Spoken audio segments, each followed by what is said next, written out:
The way I got to where I am, uh, academically and intellectually, was sort of by accident, which by also interviewing people like yourself, I realize is often the case with people. It's often a big accident. So my accident started in high school when I was thinking about going to college, and I really didn't know what I was interested in or where I might want to go. And my elder sister passed away, and she passed away the week it was. I had her wake one day, her funeral. I had my senior prom, and then my graduation, all within a week. And at the time, it's a sad thing, but I feel very lucky to have had her in my life, and I think it really affected where my head went. And so I decided to stay home, and went to Stony Brook University, which is where I grew up on Long Island in New York.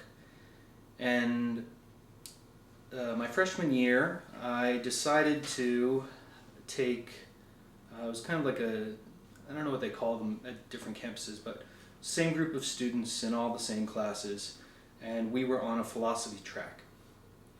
So I began taking some general education courses and then some philosophy, and I happened upon an Asian philosophy course. And we basically studied Confucius and Mencius and Lao Tzu and Zhuangzi and these sorts of folks. And it really kind of just resonated with where I was at the time, thinking about the world, thinking about why things happen the way they do. So I started off as a philosophy major as an undergrad, and I took as many courses I could in East Asian philosophy, but there wasn't very many, so I started taking courses in the religion department, or program. They didn't have a department. And they had two folks there that became very influential for my course of study. Sachiko Murata, who is a Japanese Islamicist, and she, besides teaching courses on Islam, also taught things like Japanese Buddhism, and she taught a course on the I Ching and things related to East Asia. And then her husband, William Chittick, he's a Islamicist focusing on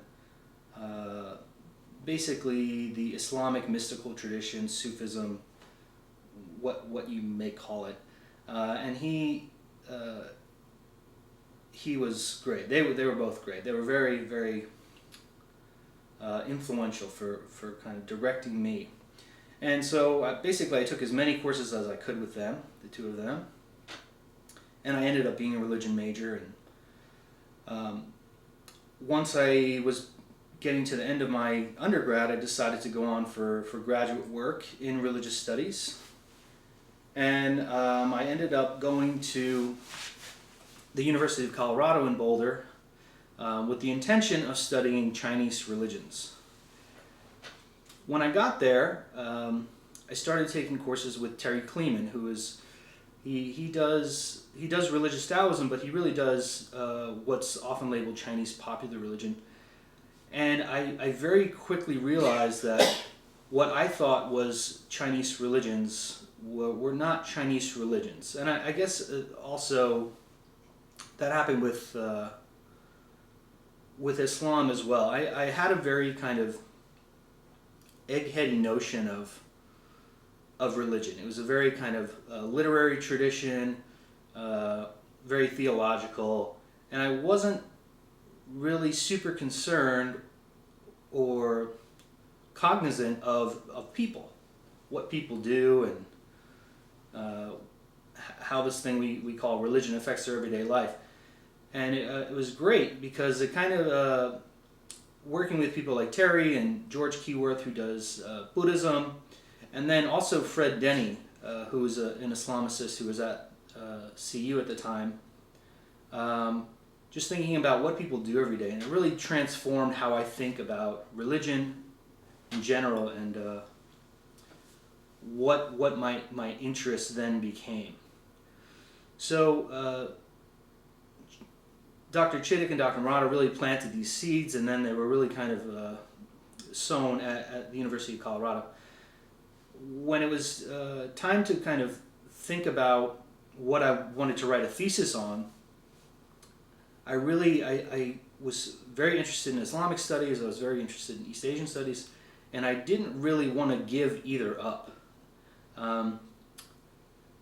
So I had language training in Chinese, I had a lot of background in Islamic studies in general, so I ended up focusing on Islam in China.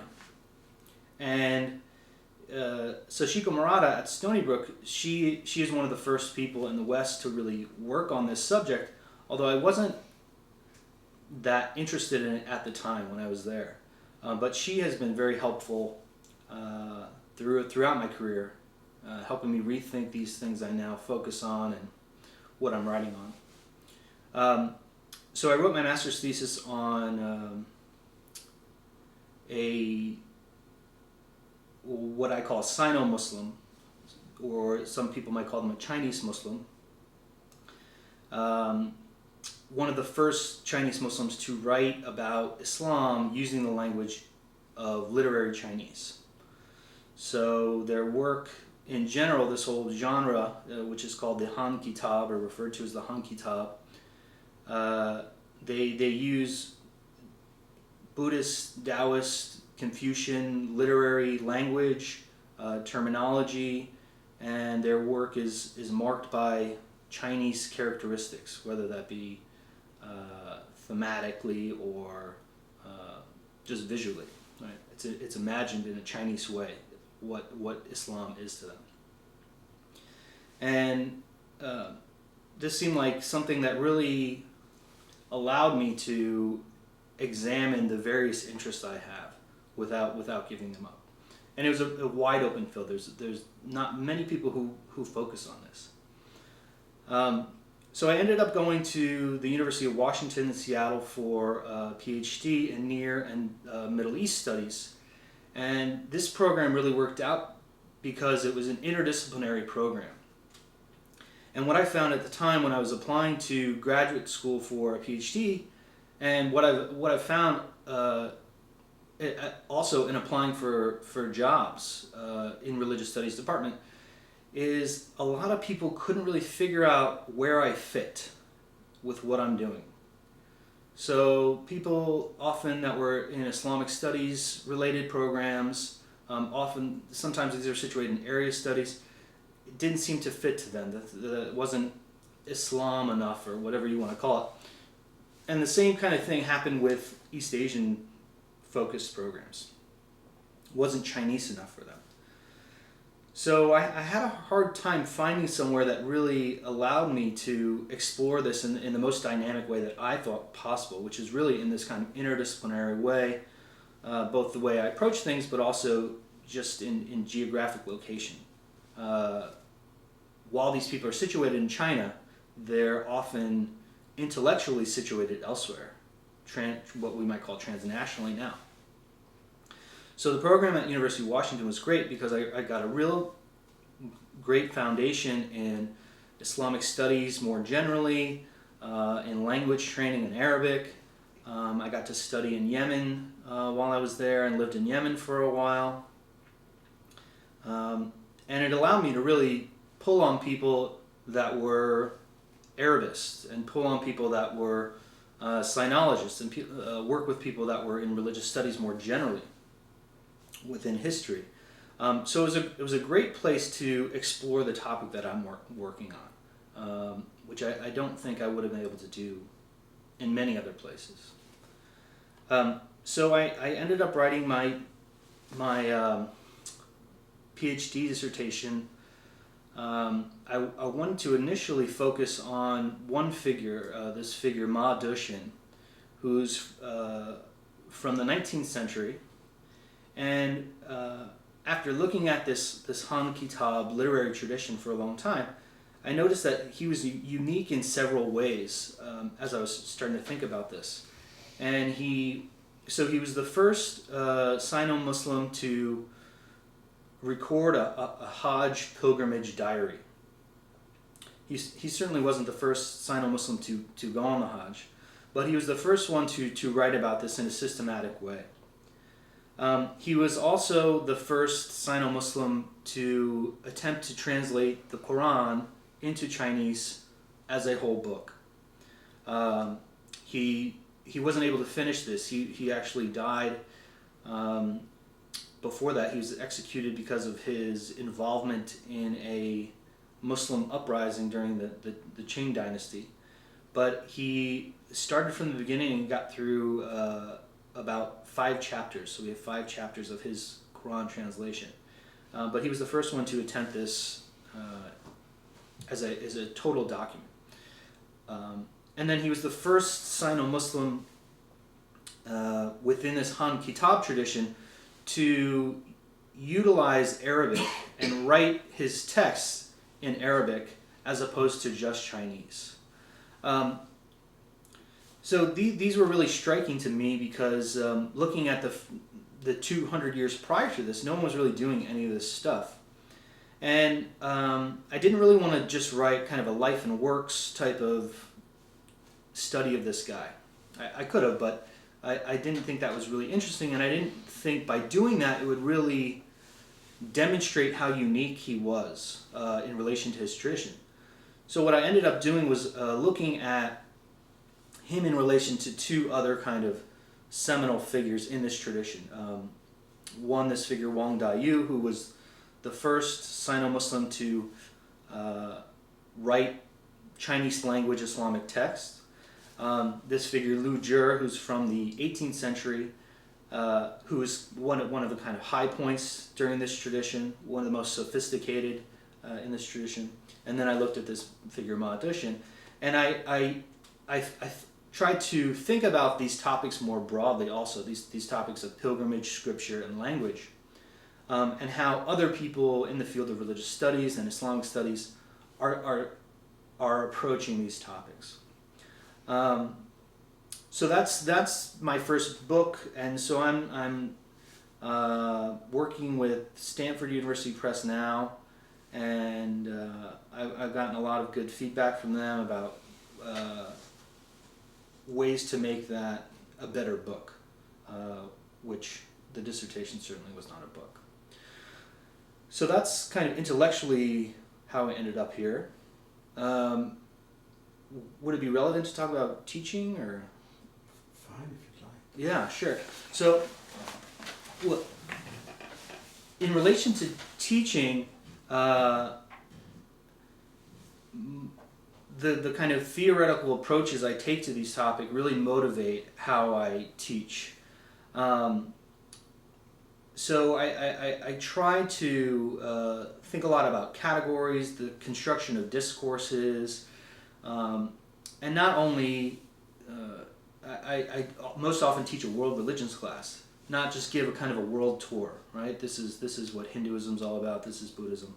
But really think about how do we come to know what Buddhism is? Why do my students sign up for a class called world religions? They obviously have some preconceived notion of this category, world religions, that seems appealing to them.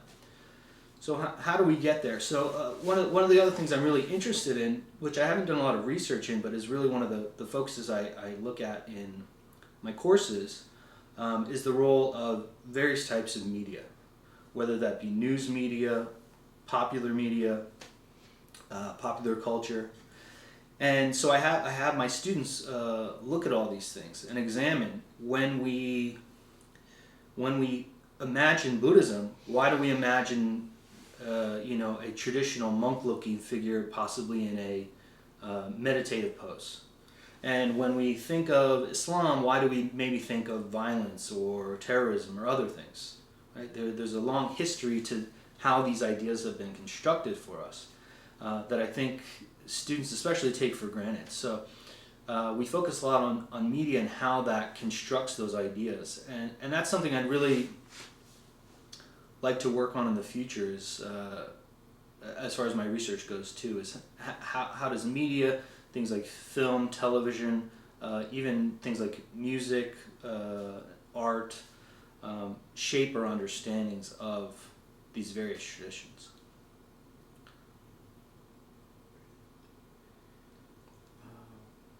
It's a rich variety of topics. Let's go back to your initial step.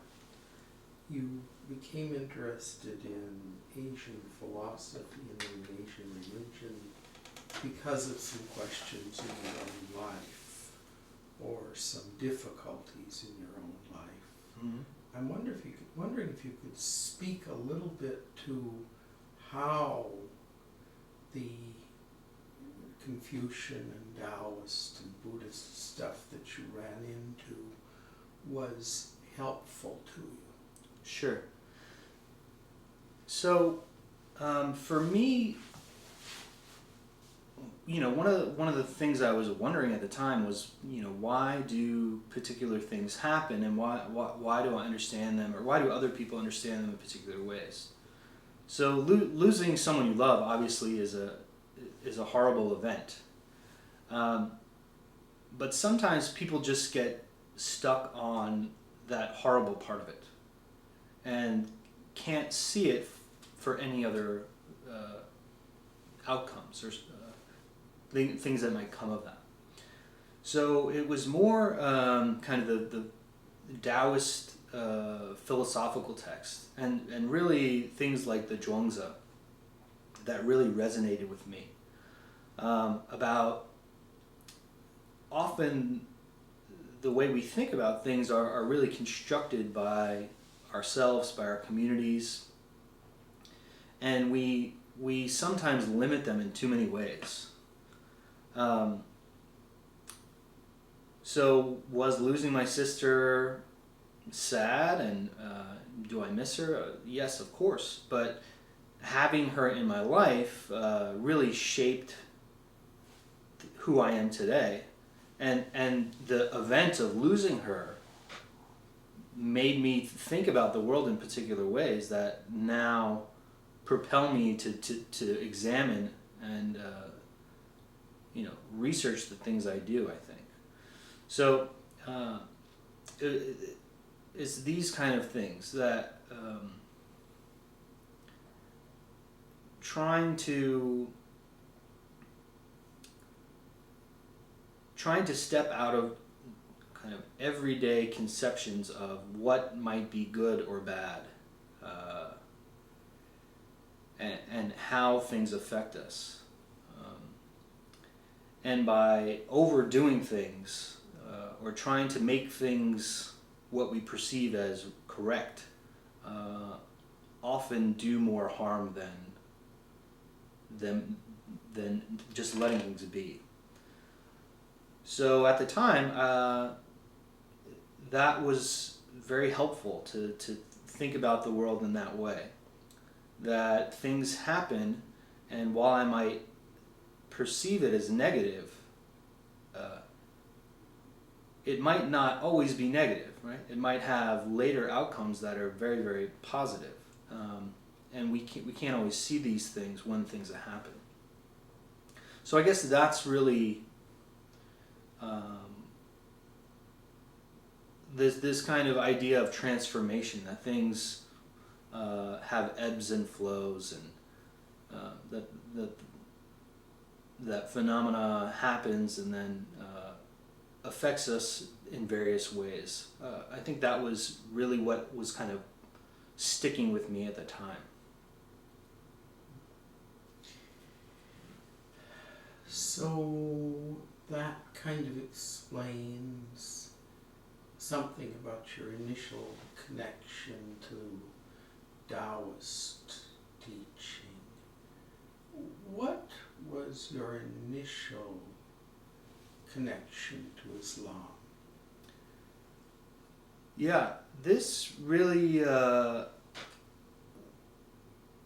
was almost a kind of,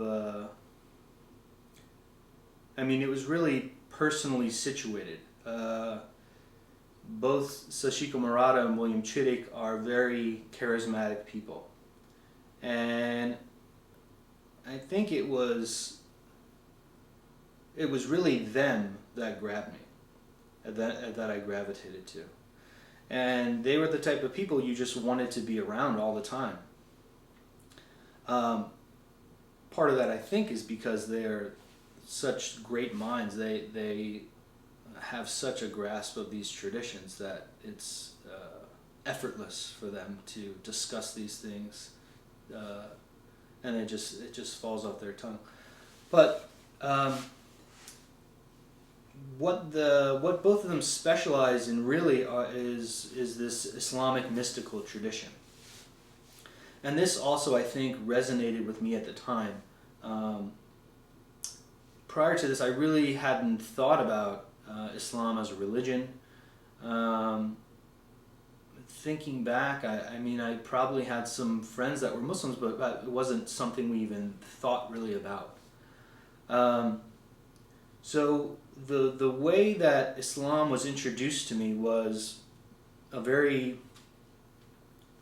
it was definitely theologically based, the way it was introduced to me.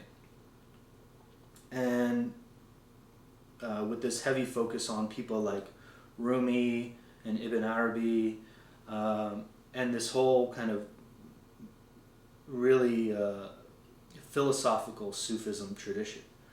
And the way that I understood Islam at the time was totally based on this. It really had nothing to do with being in the world, everyday activity, what some people might think of as kind of mundane activity. It was just really, we would talk about these heightened states of awareness and these kind of connections with the One in these various ways. And that's really what attracted me to Islam, was studying with them at the time. And I remember being at Stony Brook, when you would go to ask Dr. Chittick a question, even if you had a very simple question, you'd walk in and he'd invite you in, and immediately when you get there, he would pour you a cup of tea, and you would end up being there for an hour at least, even if you came with the most basic question. And they would just spend hours and hours with their students, and their offices were always packed, and they were just wonderful, wonderful people. And I feel very, very lucky that I ended up at Stony Brook. And this also kind of goes back to this kind of serendipitous nature of how we decide to do things. Going back to your earlier question, if my sister hadn't died, I probably wouldn't have chosen to stay home and gone to Stony Brook.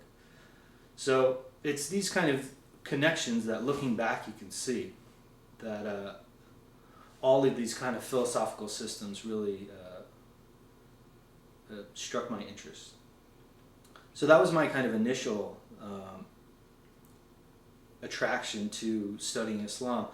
When I got to the University of Colorado, Fred Denny is another one of these amazingly charismatic figures that he knows everyone. You could go anywhere with this guy, and he would know somebody, and he would know these like little intricate details about people's lives, about their son plays clarinet, or somebody's on the rowing team, or just funny facts, it seemed like, about everyone. And Fred really has done a lot with kind of the kind of flip side of this, about how Islam as a tradition is very influential in how people live their everyday lives. And so I feel that that Dr. Chittick and Dr. Murata and then Fred Denny were almost kind of the yin and yang for my structuring of my Islamic education, so to speak. And when I got to the University of Washington, I got to study primarily with Jonathan Brown, who's now at Georgetown, who is another one of these just kind of brilliant guys who has thousands of years tradition memorized in his head. And he would do things like you'd ask him a very simple question, and you could almost see like a mental Rolodex going on in his head, and he would recite hadith, Quranic passages, various scholars off the top of his head. So I was just very, very lucky to be around these extremely brilliant people that were wonderful and really, helped me think about this very unique and idiosyncratic thing that I do from these various larger lenses, I think. So it was all very, it was great. So it strikes me that your initial move was from a mystical tradition, rather suspicious of conventional distinctions, seeking to break them down, to a mystical tradition, rather suspicious of conventional distinctions and seeking to break them down. Is that fair? I think so. I think as I was learning about all this stuff, that's what attracted me. And it was not that I was personally invested in any particular tradition or practices or anything like that, but it really just reflected the way I was thinking about the world, but unable to really communicate it in ways. So yes, it began that way, and then as I examine the things I study deeper, what really interests me now is how these things are constructed for us. Why are discourses formulated in particular ways, and for what purposes do people construct these things, and how does power help shape the way we see the world? So it really has more and more been grounded in this kind of historical landscape of particulars, where I think early on I was very interested in this kind of almost essentialist understanding of these traditions, pulling out kind of the brightest pieces. And I've become more and more interested in kind of how particular actors are shaping these understandings. I think, particularly as an undergrad, and when I was applying to graduate schools, I think, I really think I understood these traditions in a kind of singular manner, in the sense that for me, Sufism, or what I thought was Taoism or Confucianism, is one thing, right? I didn't really understand that these things are always constantly recreated within particular communities by particular individuals. And I think that's really what has, where my thinking has gone since, since doing the PhD, since when I was in graduate school for the PhD. So I was really interested in how are particular things thought about in particular times and places, and why do they change? And that's really what this first project was examining. Why did Sino-Muslims in the 17th, 18th, and 19th century all think about the Hajj in various ways? Why did they think about it differently? Why did they engage the Quran in varying manners across these 3 centuries? And what kind of historical circumstances are leading to these changes? Those were the things that really became interesting to me later on.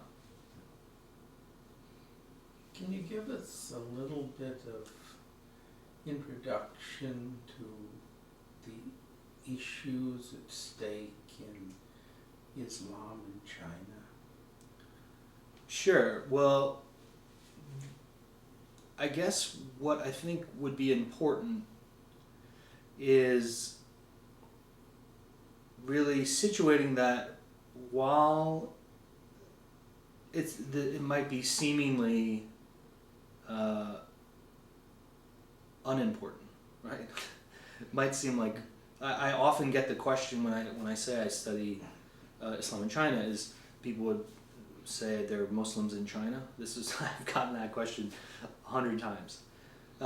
So while it might seem like this is a very minor community that why is it really important and kind of super specialist, what I think really studying communities like this, and not just Muslims in China but Muslim minorities in general, is it really allows us to look at how Islam as a tradition is always constructed.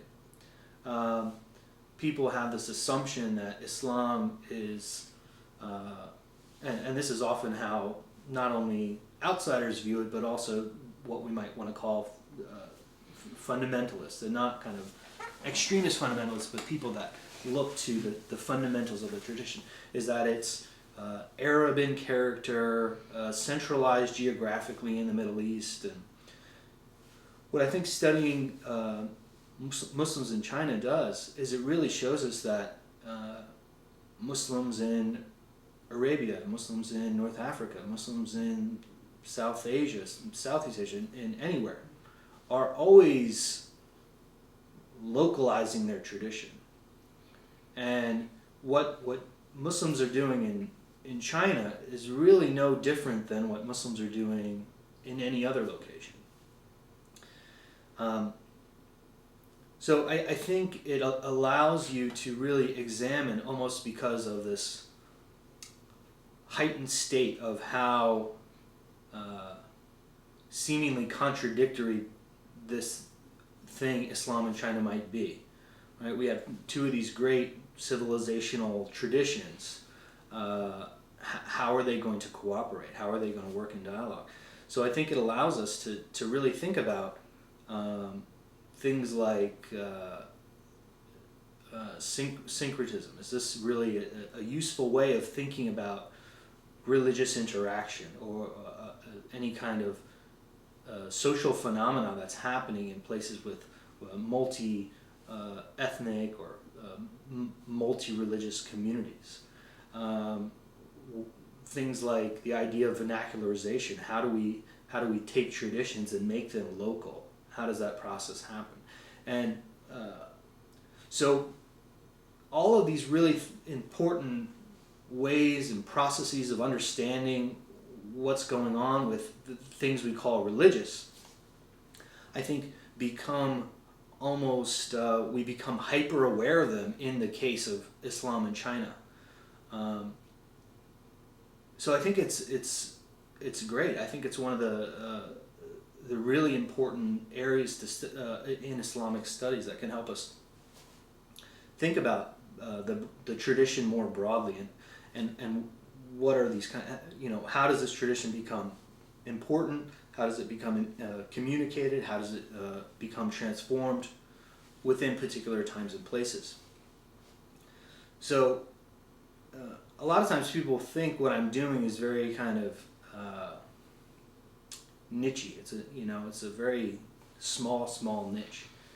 And so I would always argue that while the data itself might be a small niche, it really allows us to put these processes under a microscope, I think, much easier than in a place like Egypt, where the same types of things are happening with how Islam is constructed as a tradition.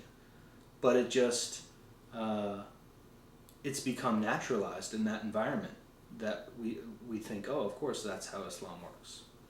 So that I think that's one of the important things about studying Islam in China. There's lots of different things you can do, of course. I really only study one small area within Islam in China, as far as my research goes too. I study this very kind of highbrow literary tradition that not tons of people have access to even. And so in kind of contemporary context, we have various groups of Muslims in China. So I study Sino-Muslims. So Muslims that speak Chinese, that look Chinese, they're basically considered, they're grouped into an ethnic category called the Hui, today in China, by the Chinese Communist Party, that is very complex and contested. And often it comes down to, are you a descendant of a foreign traveler from Persians or Arabs or Turks? So some people that are designated as Hui in in contemporary China are not Muslim in the way we would think about them. They don't practice any religion. They don't particularly believe in any kind of religious principles. Perhaps the one thing that often does designate them outside of this kind of hereditary lineage is most often they won't eat pork. That might be the one thing that designates them as a Hui, or how they enact their Huiness. And there's other groups like the Uyghurs who live in Western China that they're Central Asian basically. They're Turkish people, they speak a different language, they look very different from Han Chinese. And these are often, if you do hear about Chinese Muslims or Muslims in China, the Uyghur are often the people you hear about. They have a long history, but basically they where they live in Xinjiang, which is the province just north of Tibet. It's about the same size as Tibet and just north of it. Was brought into the Qing dynasty, and in contemporary politics, there's some Uyghurs who want a separate nation, and especially after the fall of Russia with the establishment of these new Central Asian states, there was push by Uyghurs for their own nation. But the Chinese Communist Party has always kind of been fighting what they call separatism, and then after 9/11, it's really interesting that the discourse around Uyghurs then becomes a shift from separatism to they are participating in the global war on terrorism.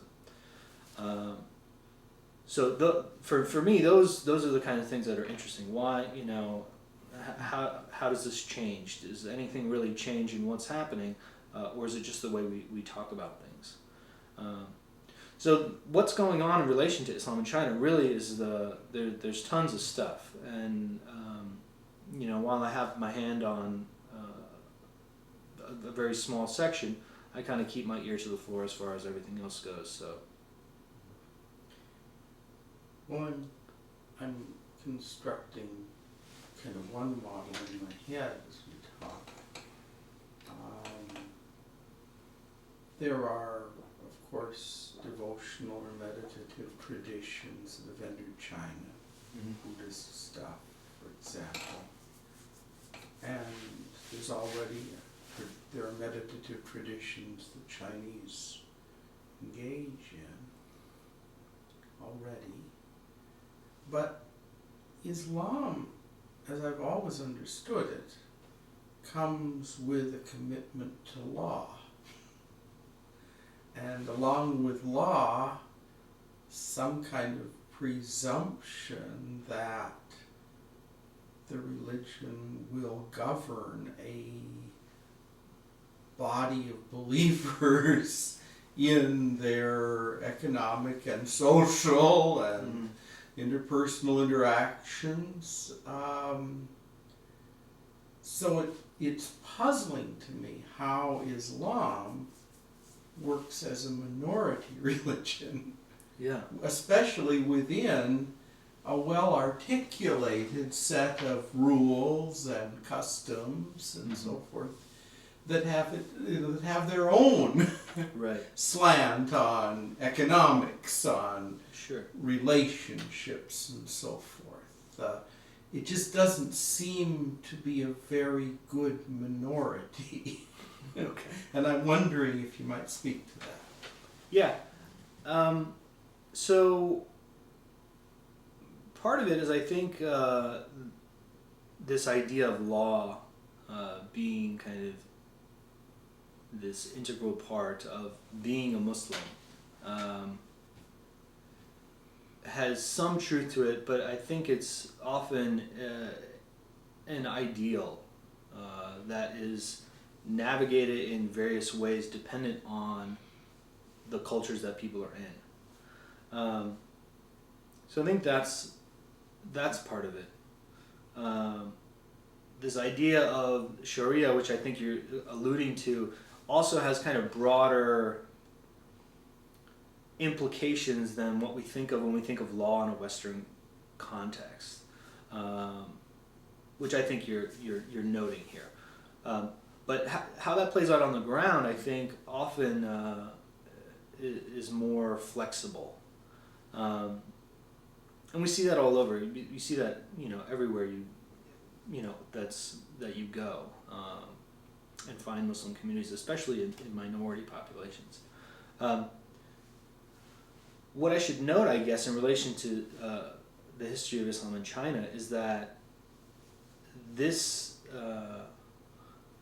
kind of perspective that there might be some kind of incongruence between being a Muslim and being Chinese has really been a theme that has happened throughout China, throughout its history. So a lot of Western writers, the way they're talking about it is concord or conflict. So Muslims either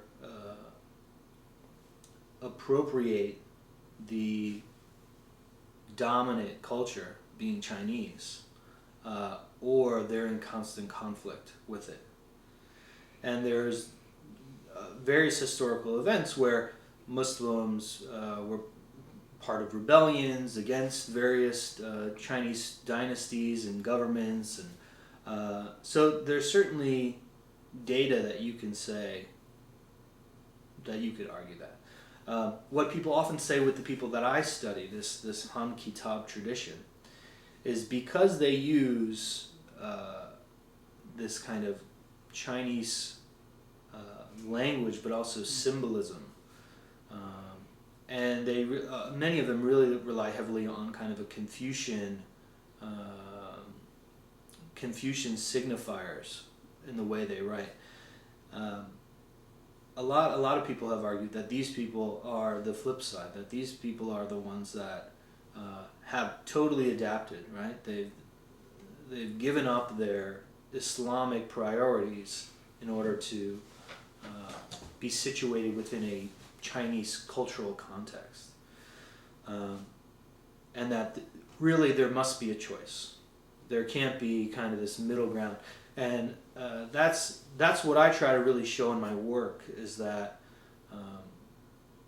this idea of simultaneity is present. That when these people are writing,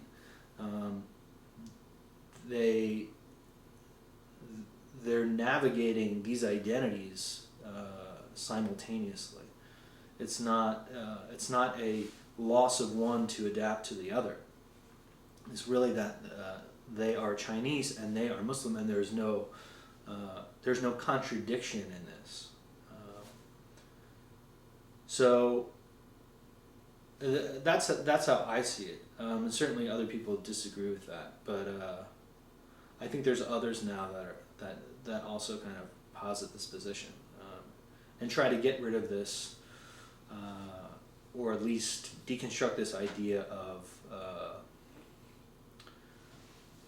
of syncretism, that we're either influenced by one thing and therefore there's some sort of essential quality out there that we're pulling from, right? It's for me, I would say that these things are always constructed within a particular place, and that there is no Islam out there that is somehow untouched. And the same thing, there's no Chineseness or China or what you want, Confucianism, if you want to say, that's out there and untouched.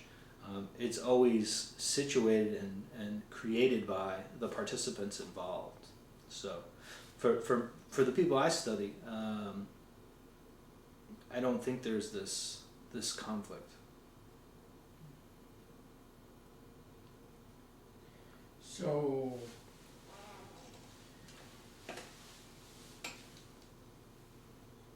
I mean, when the people you argue with will say that a particular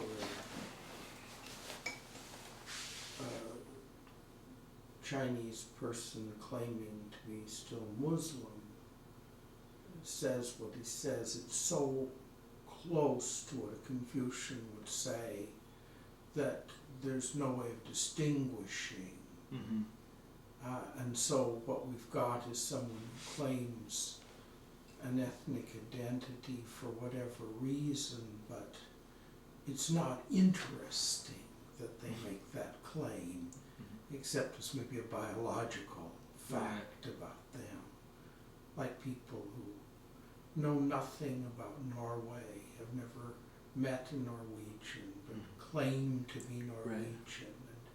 And it's a certain point, that claim is just a kind of quirk of theirs. And we see this a lot with the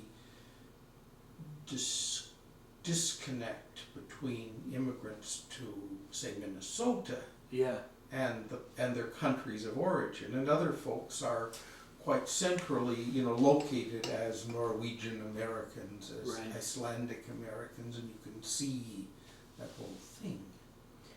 So, what sorts of features do you point to in the writing, the thinking, the lives of these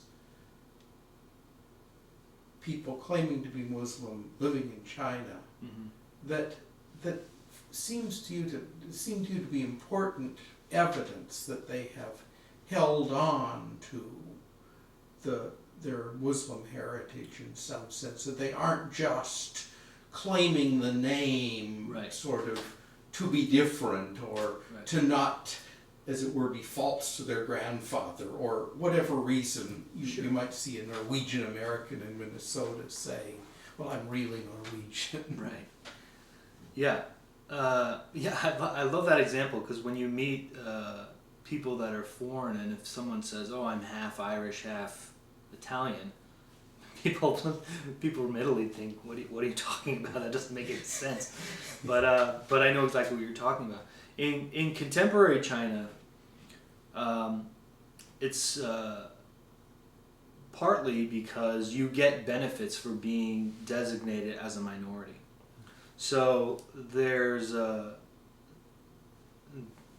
reasons to want to be labeled a minority as opposed to just being Han Chinese. So some of these groups that have lineage halls with generations of family tablets going back several hundred years that as actual evidence that their ancestors came from Central Asia or something like that. That's the only claim to being this category today, this ethnic minority today. And there are certainly people that are Hui that are like that. That's where this idea of categories becomes very difficult, because usually the term Hui is translated as it's a Muslim minority. These people, they're obviously not Muslim in the way we think of Muslim, right? They certainly are Hui, though. We wouldn't deny that. So for the people that I look at, and so I'm looking 17th, 18th, 19th century, up into the very early years of the 20th century, is the way they construct their identity is often related to these Islamic signifiers, and they are constructing theologies. They are reflecting on the Quran. They're reflecting on the life of the Prophet Muhammad. So they're identifying with an Islamic tradition in the way that they see it. the way they communicate it then is filtered through their own cultural tradition, which is situated within China. So for me, that's the interesting part, is how are they doing this in particular ways, and why might their opinions be changing? Is it economic? Is it political? Is it social? And how, in each generation, Islam is recreated in a new way. There's lots of family resemblance from generation to generation, but we're always constructing the tradition in a new way, I think. So for me, that's what's really interesting about Islam in China, is how is this created through this very specific and rich cultural tradition. This religious system, how is it situated? So I want to go for a minute to what you said about teaching. yeah, Because I guess in a very naive way, I'm a fan of the course you don't teach. I mean, I like the memorize the Eight Noble Truths right. approach to Buddhism. Yeah. Because I can't think of anything more useful for an undergraduate to do with that amount of time than to memorize the Eight Noble Truths, Yeah.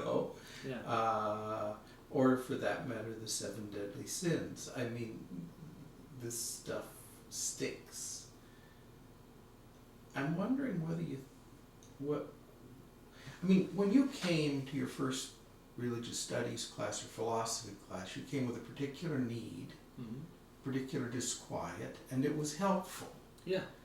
Now, what I guess I'm asking is, how do you think that the courses you teach to people sort of in your condition? I mean, Sure. and we know what they will be facing just in a general way. Yeah. Their families that they thought were perfectly intact just fell apart. And parents send them to Gustavus as a kind of consolation prize for the breakup of the marriage. The grandmother just died, or the sister just died, or the best friend just died. All of these things, they've done horrible things, and they're feeling terribly guilty about it, and they don't know what to do. And you'll see that too. That's what you got in your class, plus a lot of pretty happy people who don't have any of that. What does the course that you offer in religious studies do for people who are in your situation coming into your classes? As somebody with real disquiet, one way or another. Sure. Yeah, so this is a great question, because I think it brings up a lot of things in relation to just the field of religious studies in general. Religious studies kind of has an identity problem, doesn't really know what it is, what it's supposed to be doing, and from the outside it's certainly perceived in a particular way, that often studying religion is often perceived as doing religion. And so in some regard, the way I construct my classes is, I hope, in the way that someone doing Latin American history would construct a course, or symbolic logic would construct a course, or the history of Nazism would construct a course. One, give exposure to students to these topics, right? So, but also then examine them and give them various ways of analyzing the data that you're presented with. So, because religious studies has this kind of situated nature and historical relationship with theology, and many religion departments used to be theology departments. Doing theology, I think, is very different than doing religious studies. I perceive myself as a historian of religion.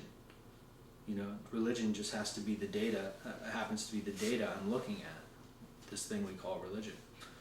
So yeah, the first few days in my class, I basically, deconstruct this idea of what the students probably are coming in with. And we talk very in depth about the history of this category religion, where it came from. It has this very European basis. It was basically through colonial encounters, it was basically envisioned as a carbon copy of Christianity. Religion was Christianity, and other things were categorized in other ways, whether they be superstition or primitive religions or various ways. And it's really there's no equivalence in other cultures historically. If you start to look at these things we call Buddhism or Hinduism or Confucianism or Taoism, if you look at the languages that people in these cultures use, they never had a word for religion. Religion was a foreign category. So they conceptualized what they were doing in different ways. The worlds were formulated differently. So we spend a long time talking about this and how, why is Confucianism in every introduction to world religions book, when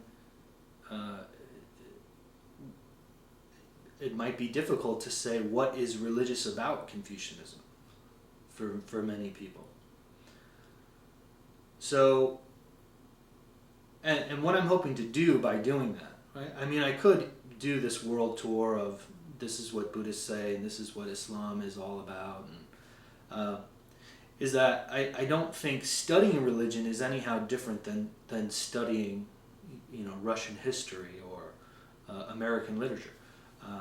Is that I'm hopefully enabling students to have skills that are going to cross over in various fields, or especially outside of the classroom, is ways of thinking about the world and how information is presented to us, especially that things and terms have histories, and what something like religion might mean today, it hasn't always meant that.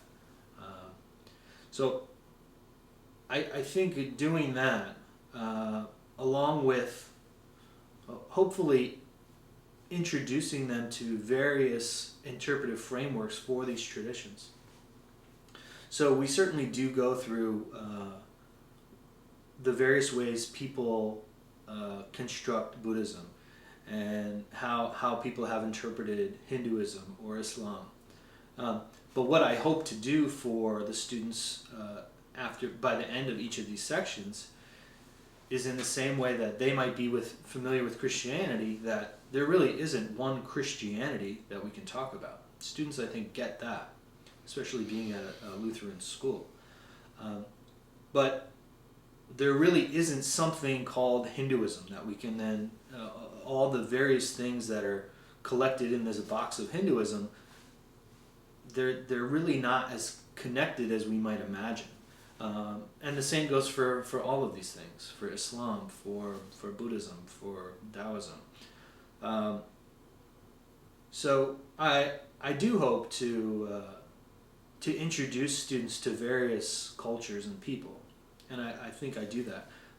But I also want to provide them with ways of really coming to know the world, where they have a kind of keen analytical eye, that they just don't take things for granted.